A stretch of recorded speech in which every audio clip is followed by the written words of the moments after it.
ನಾಲ್ಕು ದಿಕ್ಕಿನಲ್ಲೂ ಸ್ಮಗ್ಲಿಂಗ್ ಸುಂದರಿ Ranya lock. ED, CBI, IT, DRI ತನಿಖಾ ಬಲೆಯಲ್ಲಿ ರನ್ಯಾ. ಇಡಿ ಅಧಿಕಾರಿಗಳ ಮೆಗಾ ಬೇಟೆಯಲ್ಲಿ ಹಾಗಾದ್ರೆ ಸಿಕ್ಕಿರೋದೇನು? ಇಡಿ ದಾಳಿಯಲ್ಲಿ ಅಪಾರ ಪ್ರಮಾಣದ ಚಿನ್ನದ ಗಟ್ಟಿ ಜಪ್ತಿ. ರನ್ಯಾ ರಾವ್ ಪತಿ ಜತಿನ್ ಮನೆ, ತರುಣ್ ಮನೆ ಮೇಲೆ ದಾಳಿ ನಡೆಸಿದ್ದಾರೆ. ಜನ್ಮ ಜಾಲಾಡ್ತಾ ಇದೆ ಇಡಿ ಟೀಮ್.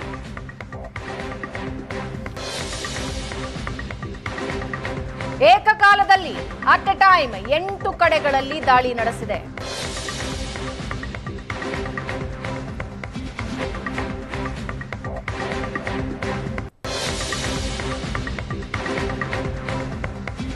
$14.2 ಕೆಜಿ ಚಿನ್ನದೊಂದಿಗೆ ರನ್ಯಾ ಡಿಆರ್ಐ ಅಧಿಕಾರಿಗಳಿಂದ ಲಾಕ್ ಆಗಿದೆ. ಅದಾದ ಮೇಲೆ ಒಂದೊಂದಾಗಿ ವಿಷಯಗಳನ್ನ ತೆಗಿತಾ ಹೋದ್ರು. ಈಗ ಪ್ರಶ್ನೆ ಇರೋದು, ಈ ಸಿಂಡಿಕೇಟ್ ಯಾರದ್ದು, ಯಾರ್ಯಾರು ಇದರಲ್ಲಿ ಇನ್ವಾಲ್ವ್ಡ್ ಇದ್ದಾರೆ?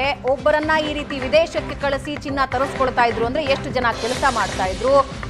ಬಹಳ ದೊಡ್ಡ ಪ್ರಶ್ನೆಗಳಿವೆ. ಇವೆಲ್ಲದರ ಬಗ್ಗೆ ಇನ್ನಷ್ಟು ಡೀಟೇಲ್ಸ್ ಹಂಚ್ಕೊಳ್ತಾರೆ ರಮೇಶ್ ನಮ್ಮ ಜೊತೆ ಮತ್ತೊಂದು ಸಲ ಸಂಪರ್ಕದಲ್ಲಿದ್ದಾರೆ ರನ್ಯಾ ನಿವಾಸದ ಮುಂಭಾಗದಿಂದ. ರಮೇಶ್, ಆಕೆ ಹೆಂಗ ತರ್ತಾ ಇದ್ಲು, ಎಷ್ಟು ತರ್ತಾ ಇದ್ಲು ಅನ್ನೋದ್ರ ಬಗ್ಗೆ ಕೆಲವೊಂದು ಡೀಟೇಲ್ಸ್ ಸಿಕ್ಕಿವೆ, ಮನೆಯಲ್ಲಿ ಕೆಲವೊಂದು ಡಾಕ್ಯುಮೆಂಟ್ ಸಿಕ್ಕಿವೆ. ಪ್ರಶ್ನೆ ಇರೋದು, ಸಿಂಡಿಕೇಟ್ ನಲ್ಲಿ ಭಾಗಿಯಾಗಿದ್ದವ್ರು ಯಾರು? 1 ವರ್ಷದಲ್ಲಿ ಎಷ್ಟು ಪ್ರಮಾಣದ ಚಿನ್ನನ ಇವರು ವಿದೇಶದಿಂದ ಅಕ್ರಮವಾಗಿ ಒಳಗೆ ತಗೊಂಡು ಬಂದಿದ್ರು? ಇವರು ಹೆಂಗ್ ವರ್ಕ್ ಮಾಡ್ತಾ ಇದ್ರು? ಎಷ್ಟೆಷ್ಟು ಇದರಿಂದ ಲೂಟಿ ಹೊಡಿತಾ ಇದ್ರು ಅಂತ. ಸಿಂಡಿಕೇಟ್ ಯಾರು ಹತ್ರದಲ್ಲಿದ್ರು ಅನ್ನೋದ್ರ ಬಗ್ಗೆ ದೊಡ್ಡ ದೊಡ್ಡ ರಾಜಕೀಯ ನಾಯಕರ ಬೆಂಬಲ ಇತ್ತು ಅಂತ ಬಹಳಷ್ಟು ಜನ ಆರೋಪ ಪ್ರತ್ಯಾರೋಪಗಳನ್ನ ಮಾಡ್ತಾ ಇದ್ದಾರೆ. ಆದ್ರೆ ಎಕ್ಸಾಕ್ಟ್ ಇನ್ಫಾರ್ಮೇಶನ್ ಏನ್ ಸಿಗ್ತಾ ಇದೆ?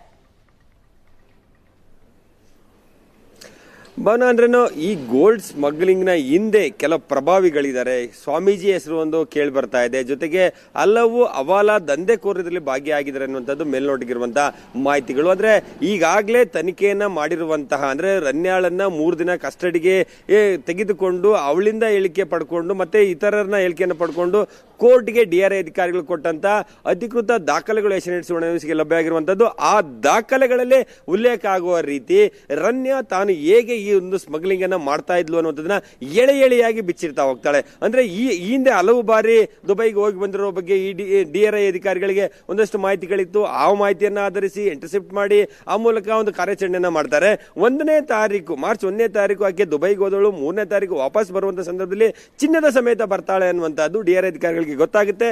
ಅದಾದ ನಂತರ ಆಕೆ ದುಬೈಯಿಂದ ಹೊರಟ ತಕ್ಷಣ ದೆಹಲಿಯಿಂದ ಬಂದಂತ ಇಡಿ ಅಧಿಕಾರಿಗಳು ಆಕೆಯನ್ನ ಏನೋ ಬೆಂಗಳೂರಿನ ಏರ್ಪೋರ್ಟ್ ನಲ್ಲಿ ತಪಾಸಣೆ ಮಾಡಿದಂತ ಸಂದರ್ಭದಲ್ಲಿ ಎಲ್ಲವೂ ಸಿಕ್ಕಿರುವಂತದ್ದು. ಅಂದ್ರೆ ಇಲ್ಲಿ ಚಿನ್ನವನ್ನು ಹೇಗೆ ತರ್ತಾ ಇದ್ರು ಅಂತಂದ್ರೆ, ಇಲ್ಲ ಒಂದ್ ಕಡೆ ಸಿಂಡಿಕೇಟ್ ಏನಿದೆ ಅಂದ್ರೆ ಖರೀದಿ ಮಾಡುವಂತವ್ರೊಬ್ರು ಯಾಕೆ ಅಂದ್ರೆ ದುಬೈನಿಂದ ಬೆಂಗಳೂರಿಗೆ ತರುವಂತವ್ರು, ತಂದ ನಂತರ ಏರ್ಪೋರ್ಟ್ ಹೊರಗಡೆ ಬಂದ ತಕ್ಷಣ ಯಾರೋ ಅನಾಮಿಕರಿಗೆ ಆ ಚಿನ್ನವನ್ನು ಕೊಡುವಂತದ್ದು. ಅಂದ್ರೆ ಈ ಸಿಂಡಿಕೇಟ್ ಒಂದು ಸ್ಟೆಪ್ ಬೈ ಸ್ಟೆಪ್ ಬೇರೆ ಬೇರೆಯವರು ಇದರಲ್ಲಿ ಭಾಗಿಯಾಗಿದ್ದಾರೆ ಅಂತದ್ದು. ರನ್ಯಾ ಹೇಳುವ ರೀತಿ 3ನೇ ತಾರೀಕು ಮಧ್ಯಾಹ್ನ ದುಬೈ ಏರ್ಪೋರ್ಟ್ ನಲ್ಲಿ ಆಕೆ ಏರ್ಪೋರ್ಟ್ಗೆ ಎಂಟರ್ ಆದ ತಕ್ಷಣ ಯಾರೋ ಒಬ್ಬ 6 ಅಡಿ ಎತ್ತರದ ಒಬ್ಬ ಬಿಳಿ ಗೌನನ್ನು ಹಾಕೊಂಡು ಬಂದ ವ್ಯಕ್ತಿ 3 ಪ್ಯಾಕೆಟ್ ನಲ್ಲಿ ಚಿನ್ನವನ್ನು ತಂದು ಕೊಡ್ತಾನೆ.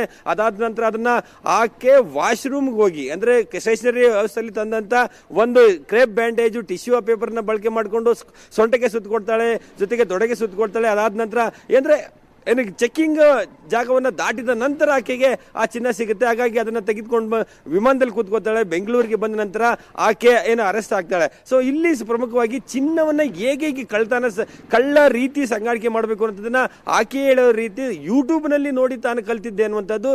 ಆ ಕ್ರೇಪ್ ಬ್ಯಾಂಡೇಜ್ ಅನ್ನ ಹಾಕಿ ಅದೊಂದ್ ಕಡೆ ಸುತ್ತಿಕೊಂಡಿದ್ದೆ, ಅದರಲ್ಲಿ ಇಲ್ಲ ಒಂದ್ ಕಡೆ ಮೆಟಲ್ ಡಿಟೆಕ್ಟರ್ ಅಲ್ಲಿ ಅಥವಾ ಬೇರೆ ಬೇರೆ ತಪಾಸಣೆ ಸಂದರ್ಭದಲ್ಲಿ ತಪ್ಪಿಸ್ಕೊಳ್ಬಹುದು ಅನ್ನುವಂಥ ನಿಟ್ಟಿನಲ್ಲಿ ಆಕೆ ಆ ಒಂದು ರೀತಿಯಾದಂತಹ ಪ್ಲಾನ್ ಅನ್ನು ಮಾಡಿದ್ಲು ಅನ್ನುವಂಥದ್ದು. ಆದ್ರೆ ಬೆಂಗಳೂರಿಗೆ ಬಂದಂತ ಸಂದರ್ಭದಲ್ಲಿ ಡಿಆರ್ಐ ಅಧಿಕಾರಿಗಳು ಇಲ್ಲ ಒಂದ್ ಕಡೆ ರನ್ಯಾ ಚಾಪೆ ಕೆಳಗೆ ನುಸ್ತಾರೆ, ಡಿಆರ್ಐ ಅಧಿಕಾರಿಗಳು ರಂಗೋಲಿ ಕೆಳಗೆ ನುಸ್ತಂತೆ ಸಂಪೂರ್ಣವಾಗಿ ತಪಾಸಣೆ ಮಾಡಿದ ಸಂದರ್ಭದಲ್ಲಿ ಸಿಕ್ಕಿ ಬೀಳ್ತಾಳೆ. ಆ ಸಂದರ್ಭದಲ್ಲಿ ಮತ್ತೆ ಆ ಚಿನ್ನವನ್ನ ಯಾರಿಗೆ ಕೊಡಬೇಕಿತ್ತು ಅನ್ನುವಂತ ನಿಟ್ಟಿನಲ್ಲಿ ತಪಾಸಣೆ ಮಾಡ್ತಾ ಹೋದಂದ್ರೆ ಮಾಹಿತಿಯನ್ನು ಪಡ್ಕೊಳ್ಳುವ ಸಂದರ್ಭದಲ್ಲಿ ಏರ್ಪೋರ್ಟ್ ಇಂದ ಹೊರಗಡೆ ಬಂದು ಟೋಲ್ ಹೊರಗಡೆ ಬಂದು ಸರ್ವಿಸ್ ರೋಡ್ಗೆ ಒಂದು ಸಿಗ್ನಲ್ ಸಿಗುತ್ತೆ. ಅಲ್ಲಿ ಆಟೋ ರಿಕ್ಷಾದಲ್ಲಿ ಯಾರೋ ಕಾಯ್ತಿರ್ತಾರೆ. ಆಟೋ ರಿಕ್ಷಾ ನಂಬರ್ ಇಲ್ಲ, ಯಾರಿಗೆ ಕೊಡ್ತೀವಿ ಅನ್ನುವಂಥದ್ದು ಗೊತ್ತಿಲ್ಲ. ಇಂತಹ ರೀತಿಯ ಅಂದ್ರೆ ಗೋಲ್ಡ್ ಅನ್ನ ಕೊಡಬೇಕಾಗಿತ್ತು ಅನ್ನುವಂತ ಹೇಳಿಕೆಯನ್ನ ಕೊಡ್ತಾಳೆ. ಅಂದ್ರೆ ಇಡೀ ಆ ಹೇಳಿಕೆಯನ್ನು ನೋಡ್ತಾ ಹೋದ್ರೆ ತನ್ನ ಪಾತ್ರವನ್ನು ಮಾತ್ರ ಹೇಳ್ತಾಳೆ, ಸಿಂಡಿಕೇಟ್ ಹೆಸರನ್ನ ಬಾಯ್ ಬಿಡ್ತಾ ಇಲ್ಲ. ಭವನ, ಧನ್ಯವಾದ ರಮೇಶ್.